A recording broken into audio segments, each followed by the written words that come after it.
अलविदा जुमे की नमाज कल अदा होनी है।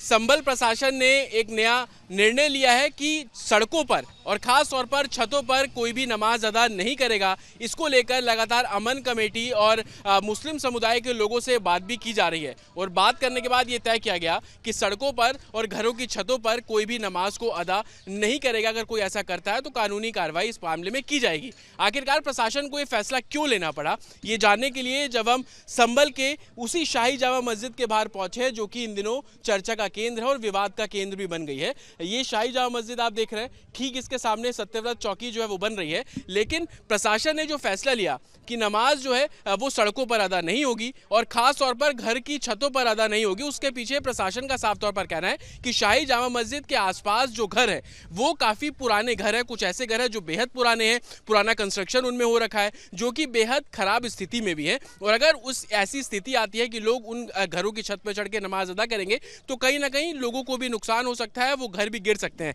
किस तरीके के मकान है मैं आपको दिखाने की कोशिश करूंगा। मेरे राइट में आप ये शाही जामा मस्जिद की पूरी दीवार देख रहे हैं, जिसपे अभी पेंट का काम है किया गया। रमजान है तो लाइटिंग यहाँ पर लगाई गई। ठीक उसके सामने ये घर आप देखिए, ये बहुत पुराना घर है। सामने आप लकड़ी के दरवाजे देखेंगे, पहले के ज़माने में जो लकड़ी के दरवाजे हुआ करते थे उस तरीके का कंस्ट्रक्शन आपको है।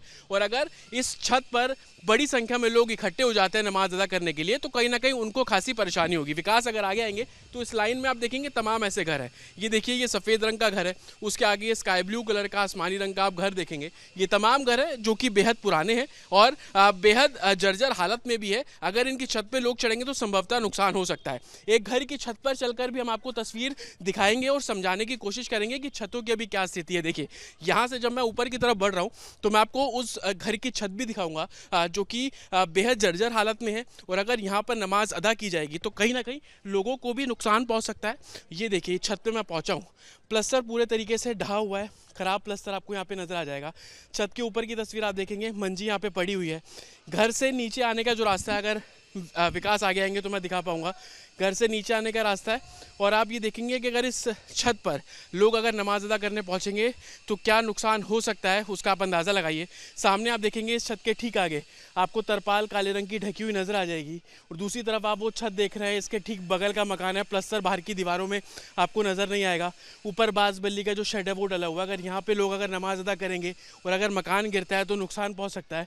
और इसी तर्ज पर आप जितना जूम करते जाएंगे कैमरे को आगे, आपको इसी तरीके से जो जर्जर इमारतें हैं, जो पुराने मकान हैं जिनके बाहर प्लस्तर नहीं है, बहुत पुराना कंस्ट्रक्शन है, उस तरीके की तस्वीरें आपको संभवतः यहाँ पर साफ तौर पर नजर आएगी। आखिरकार प्रशासन को ये फैसला इस लिहाज से भी लेना पड़ा क्योंकि शाही जामा मस्जिद के ठीक सामने के ये घर हैं और ये घर बहुत पुराने हैं। और अगर इन घर की छतों पर भीड़ इकट्ठी होगी तो संभवतः लोगों को नुकसान हो सकता है। जो नमाज अदा करने लोग आएंगे उनको भी चोट लग सकती है। पहले क्या होता था कि शाही जामा मस्जिद आप देख रहे हैं, ठीक उसके सामने ये जो पुलिस चौकी बन रही है, सत्यव्रत पुलिस चौकी, ये चौकी पहले खाली मैदान था। यहाँ पर जब शाही जामा मस्जिद में भीड़ हो जाती थी तो इस चौकी की ज़मीन पर जो लोग हैं वो आते थे और नमाज को अदा करते थे। लेकिन अब वहाँ पर चौकी बनाने का जो काम है वो किया जा रहा है, तो ये जगह भी अब एक तरीके से घिर गई है। तो यही प्रशासन की मंशा है कि किसी को नुकसान ना पहुँचे। जो छतें हम आपको लगातार दिखा रहे हैं कि जो कि जर्जर हालत में है, अगर इन छतों पर लोग पहुंचते हैं और वो उन छतों को नुकसान पहुंचता है तो संभवतः इसमें लोगों को ही हानि होगी। विकास अगर ये तस्वीर दिखाइए, देखिए ये पीले रंग का गेट आप देख रहे हैं, घर का पूरा जर्जर पुराना जिस तरीके कंस्ट्रक्शन होता है उस तरीके के गेट यहाँ पर है। छत पे आप टूटी हुई टंकी देख रहे हैं, काले रंग की जो तरपाल है वो ढकी हुई है। प्रशासन का साफ तौर पर कहना है कि अगर इकट्ठे होंगे लोग छतों पर तो उनके खिलाफ कार्रवाई की जाएगी। हालांकि अमन कमेटी, पीस कमेटी के लोगों से जो बातचीत है वो इस मामले पर की जा रही है। दूसरी तरफ लोगों से भी ये बोला जा रहा है कि चाहे वो ईद के दिन पढ़े जाने वाली रमज़ान हो या आखिरी अलविदा जिसको जुमा बोलते हैं उसकी नमाज हो, वो लोग सड़कों पर और छत पर जो नमाज है वो अदा ना करें। इसको लेकर लगातार जो बातचीत है वो की जा रही है। विजय विकास के साथ जतिन शर्मा, रिपब्लिक भारत, संभल।